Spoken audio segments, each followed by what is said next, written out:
নতুন ভোটার হওয়ার জন্য অথবা নতুন এনআইডি পাওয়ার জন্য কিভাবে অনলাইনে অ্যাপ্লিকেশন করবেন আজকের ভিডিওতে সেটি নিয়ে পূর্ণাঙ্গ আলোচনা করব এবং স্টেপ বাই স্টেপ দেখিয়ে দিব যে আপনি কিভাবে অনলাইনে নতুন ভোটার হওয়ার জন্য আবেদন করবেন বা আপনার স্মার্ট এনআইডি কার্ডটি পাওয়ার জন্য আবেদন করবেন। যদি আপনি বাংলাদেশের নাগরিক হয়ে থাকেন আর আপনার কাছে যদি সঠিক কিছু কাগজপত্র থাকে তাহলে আপনি কিন্তু চাইলেই অনায়াসে ভোটার হতে পারবেন অনলাইনে। ওকে, 2022 সালের এই নতুন নিয়মে কিভাবে আপনি অনায়াসে এবং অনলাইনে অ্যাপ্লিকেশন করে ভোটার হবেন আজকের ভিডিওতে সেটি দেখাবো। তো বন্ধুরা, যারা ভোটার তালিকা হালনাগাদ কার্যক্রমে ভোটার হতে পারেননি তারা হতাশ হওয়ার কোনো কারণ নেই, কারণ আপনারা চাইলে অনলাইনে অ্যাপ্লিকেশন করে সহজেই ভোটার হয়ে যেতে পারবেন কোনো প্রকার দালালের সহযোগিতা ছাড়াই। তো আজকের ভিডিওটি পুরো দেখুন, দেখলেই আপনি বুঝতে পারবেন যে আপনি কিভাবে অনলাইনে অ্যাপ্লিকেশন করবেন এবং কিভাবে আপনি ভোটার হবেন। ওকে, তো তার জন্য আপনাদের কাছে ছোট্ট একটি রিকোয়েস্ট, যারা এখনও আমার চ্যানেলটি সাবস্ক্রাইব করেন নিচে লাল লেখা সাবস্ক্রাইব বাটনে একটি ক্লিক করে দিন এবং বেল আইকনটি অন করে রাখুন এরকম ইন্টারেস্টিং ভিডিওগুলো পাওয়ার জন্য। তো বন্ধুরা, চলুন দেরি না করে আমরা কম্পিউটার স্ক্রিনে চলে যাই। আপনি কিন্তু চাইলে আপনার হাতে থাকা মোবাইল ফোনটি দিয়েও করে নিতে পারবেন। ওয়েলকাম ব্যাক, ফিরে এলাম কম্পিউটার স্ক্রিনে। কম্পিউটার স্ক্রিনে আসার পরে আপনি সর্বপ্রথম যে কাজটি করবেন সেটি হচ্ছে আপনাকে অবশ্যই যে কোনো একটি ব্রাউজার সিলেক্ট করতে হবে। এটি আপনি ক্রোম ব্রাউজার, মজিলা যে কোনো কিছু সিলেক্ট করতে পারেন। জাস্ট ব্রাউজারটি সিলেক্ট করার পর আপনি এখানে লিখবেন হচ্ছে services.nid.government.vd। ওকে, এই লিঙ্কটি আমি ডেসক্রিপশনে দিয়ে দিব, আপনারা চাইলে সেখানে ক্লিক করেও সরাসরি যেতে পারেন। ঠিক আছে, তো এখন এটি লেখার পরে জাস্ট হচ্ছে আপনি ক্লিক করে দিবেন services.nidw.gov.bd। ওকে, এটিতে আসার পর আপনারা দেখতে পাচ্ছেন নির্বাচন কমিশনের এরকম একটি হোম পেজে চলে আসবেন, যেখানে নতুন নিবন্ধনের জন্য আবেদন লেখা দেখবেন। সেখানে আবেদন করুন বাটনে ক্লিক করার পর আপনারা জাস্ট একটা আইডি করে নেবেন। ঠিক আছে, কীভাবে আইডি করবেন আমি জাস্ট এটা আই বাটনে দেখিয়ে দিব। তো আমার যেহেতু আগেই আইডি করা আছে আমি জাস্ট এটা লগ ইন করবো আইডি পাসওয়ার্ড দিয়ে। এরপরে যে ক্যাপচাটি দেখতে পাচ্ছেন সেই ক্যাপচাটি সঠিকভাবে ফিল আপ করবেন এবং ক্যাপচাটি লেখার পর লগ ইনে ক্লিক করবেন। লগ ইনে ক্লিক করার পর দেখতে পাচ্ছেন যে আপনার আইডিটি লগ ইন হয়ে গেছে। ওকে, এখানে ক্লিক করার পর আপনি জাস্ট দেখবেন যে আপনার নাম এবং জন্ম তারিখ ঠিক আছে কিনা। ওকে, নাম এবং জন্ম তারিখ ঠিক থাকলে বিস্তারিত প্রোফাইলে ক্লিক করার পর এখানে ব্যক্তিগত তথ্য, অন্যান্য তথ্য, ঠিকানা এসব আপনি দেখতে পাচ্ছেন। এখন হচ্ছে জাস্ট আপনাকে এটা এডিট করতে হবে। এডিট বাটনে ক্লিক করার পর আপনার সামনে এরকম একটি এডিট প্রোফাইল আসবে, যেখানে হচ্ছে আপনি আপনার নাম, ঠিকানা, লিঙ্গ, রক্তের গ্রুপ ইত্যাদি এগুলো দিবেন। ঠিক আছে, তো এখানে একটা ইম্পর্টেন্ট কথা হচ্ছে কি, আপনি অবশ্যই আপনার যদি সার্টিফিকেট থাকে সেই অনুযায়ী আপনি ভোটার আইডির জন্য অ্যাপ্লিকেশন করবেন। আর যদি আপনার জন্ম নিবন্ধনের অনলাইন কপি থাকে তাহলে সেই জন্ম নিবন্ধনের অনলাইন কপি অনুযায়ী আপনাকে আবেদন করতে হবে। ঠিক আছে, তো এটা অনুযায়ী আবেদন করার জন্য জাস্ট আপনি এখানে নাম বাংলায় লিখবেন, তারপর ইংরেজি লেখা রয়েছে, এখানে হচ্ছে লিঙ্গ দিবেন, অর্থাৎ পুরুষ হলে পুরুষ, মহিলা হলে মহিলা। ঠিক আছে, ব্লাড গ্রুপের জায়গায় আপনার যেই ব্লাড গ্রুপ সেটি দিয়ে দিবেন এবং ব্লাড গ্রুপ টেস্ট করেই দিবেন, ভুলভাল দেওয়ার দরকার নাই। ঠিক আছে, এরপর হচ্ছে আপনার জন্ম নিবন্ধন নম্বর। এবং একটা কথা মাথায় রাখবেন, এখানে লাল স্টার চিহ্ন যেই ঘরগুলো রয়েছে সেগুলো কিন্তু বাধ্যতামূলক আপনাকে পূরণ করতেই হবে। ওকে, তো এখন এখানে জন্ম নিবন্ধন নম্বরটি দিয়ে দিবেন। এটি দেওয়ার পরে অপশনটি হচ্ছে আপনার জন্মস্থান। এখানে জন্মস্থান বলতে আপনি কোন থানা বা কোন জেলা এটা বোঝায়। আপনি এখানে অনেকগুলো অপশন পাবেন, জাস্ট সেখান থেকে আপনাকে খুঁজে নিতে হবে আপনি কোন এলাকার। ঠিক আছে, এখানে অনেকগুলো এলাকার মধ্যে আপনি জাস্ট খুঁজে নেবেন আপনি কোন এলাকার। আপনি যদি ঢাকা হয়ে থাকেন ঢাকা, বরিশাল, খুলনা, যেখানকার হন আপনি যেখানে ভোটার হচ্ছেন সেই এলাকা বা আপনার যেখানে জন্মস্থান সেটাই দেবেন। ঠিক আছে, তো আমরা জাস্ট এখানে ফেনী দিয়ে দিচ্ছি, কারণ আমি যে লোকের আবেদনটি দেখাচ্ছি সেটি ফেনীরই। ওকে, জাতীয়তা বাংলাদেশে যেভাবে আছে এভাবে থাকবে। এর পরের অপশনটি আরও ইম্পর্ট্যান্ট, এটি হচ্ছে আপনার ফিতার তথ্য। ঠিক আছে, ফিতা যদি মৃত হয় সেক্ষেত্রে মৃততে টিক চিহ্ন দেওয়ার পরে আপনি নামগুলো ফিল আপ করবেন। এই ক্ষেত্রে একটা জিনিস লাগবে, সেটা হচ্ছে ফিতার মৃত্যু সনদ লাগবে। আর জীবিত থাকলে অবশ্যই আপনি জাস্ট আপনার ফিতার এনআইডি অনুযায়ী এখানে নামগুলো লিখে দেবেন। ঠিক আছে, ফিতার আইডি অনুযায়ী ফিল আপ করবেন। এখন এক্ষেত্রে হচ্ছে ফিতার নাম বাংলা দিলেন, তারপর হচ্ছে ফিতার নাম ইংরেজি, এটা যেভাবে তার স্মার্ট আইডি কার্ডে আছে সেই অনুযায়ী দিবেন।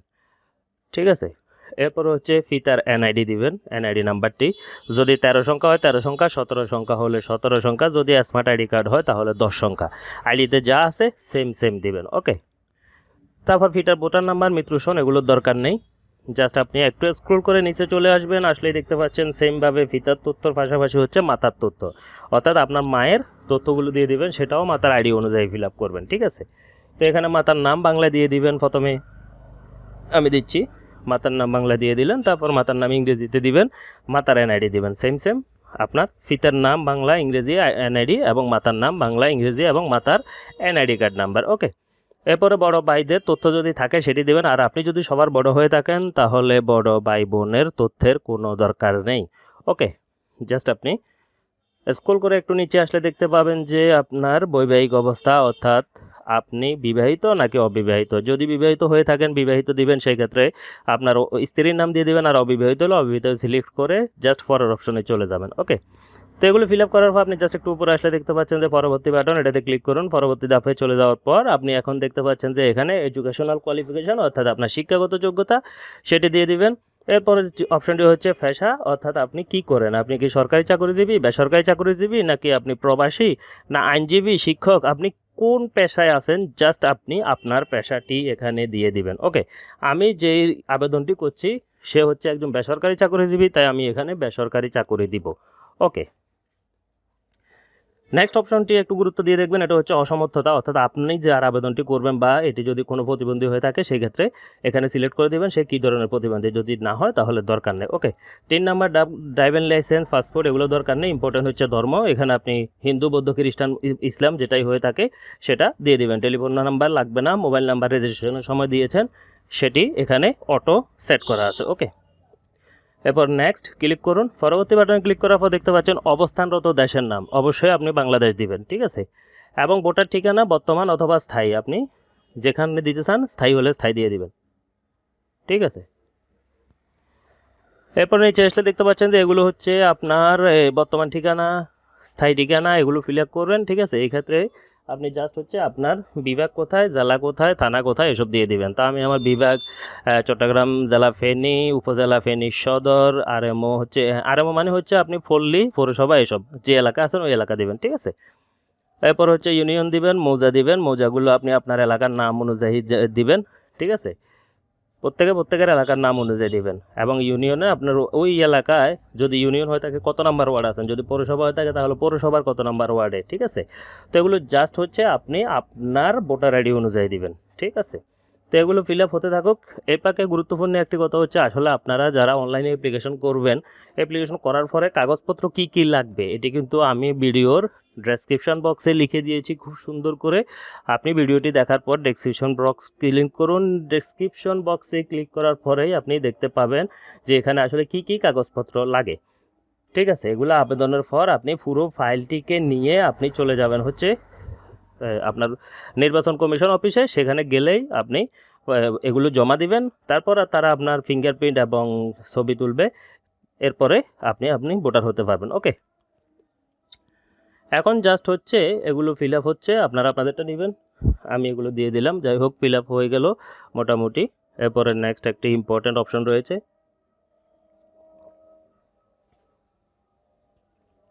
এটা হচ্ছে ভোটার এরিয়া, অর্থাৎ আপনি কোন এরিয়াতে ভোটার, এই ভোটার এরিয়াটি আপনাকে অবশ্যই দিতে হবে, ঠিক আছে। তো উনি যেহেতু দক্ষিণ কানাবাড়ি ভোটার, আমি এখানে এটাই দিয়ে দিচ্ছি, আপনারা আপনাদের এলাকাটি দিবেন। ওকে, দেন হচ্ছে এখন আপনি আবার উপরে এসে পরবর্তী বাটনে ক্লিক করবেন। পরবর্তী বাটনে ক্লিক করার পর পেজটি লোডিং হবে। দেন আপনাকে বলবে যে কাগজপত্রের কোনো প্রয়োজন নেই, অর্থাৎ হচ্ছে এই আবেদনটি করার জন্য এই মুহূর্তে কোনো কাগজপত্র আপনাকে অনলাইনে সাবমিট করতে হবে না। এগুলা আপনি পুরো ফাইলটি রেডি করে নিয়ে যাবেন আমি যেভাবে বলেছি, এবং কি কি লাগে, ঠিক আছে, সেটা ডেসক্রিপশনে দেওয়া আছে। তারপরেও আমি বলবো। ওকে, আপনার পরিবর্তনগুলো নিশ্চিত হলে আপনি জাস্ট সাবমিট করবেন। সাবমিট করার পরে দেখতে পাবেন যে সাবমিট করলাম। ওকে, সাবমিট করলে আপনার কাজ শেষ, অ্যাপ্লিকেশন হয়ে গেছে, আপনি ভোটার হওয়ার জন্য অ্যাপ্লিকেশন হয়ে গেছে, ঠিক আছে।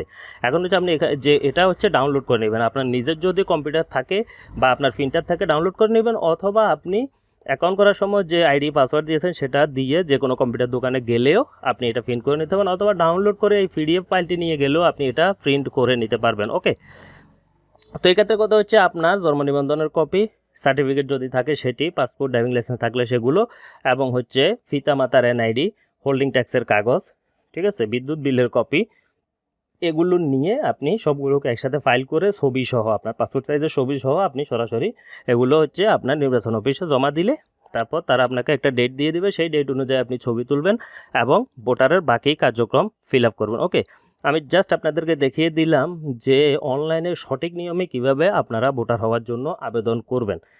তো সম্পূর্ণ আবেদনটি ফিল আপ হয়ে গেল এবং ফাইলটিও আপনারা দেখতে পাচ্ছেন, এটি জাস্ট প্রিন্ট করে নিচ্ছি আমি।